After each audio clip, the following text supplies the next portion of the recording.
After 2 years of devastation, death and destruction, it looked like a ceasefire for Gaza was finally taking shape. The implementation of the first phase of the Gaza peace plan was signed in Egypt's Sharm el-Sheikh. Brokered with Turkey's help, it opened the door to the second phase, one focused not on war but on relief and recovery.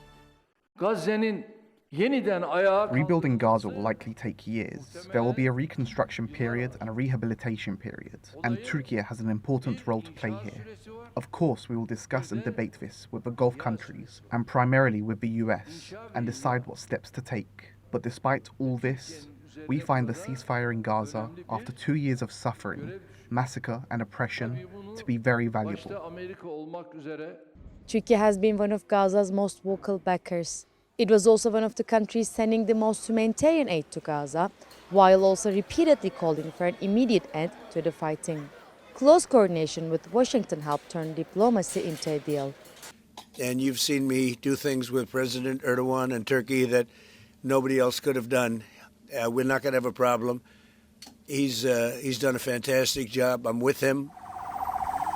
But even with the ceasefire in place, the shelling didn't stop, and aid remained severely restricted. Ankara continues to accuse Israel of repeatedly violating the agreement.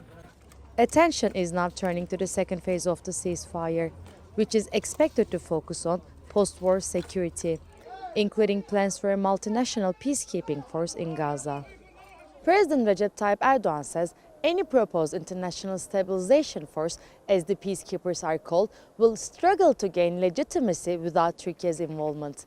He argues Ankara is uniquely placed for such a role, citing its deep historical ties with the Palestinians and its regional influence as a NATO member. Erdogan says Turkey's message is clear. Ankara is ready to take on any responsibility needed to achieve a lasting peace in Gaza. Asli Atbas, TRT World, Ankara.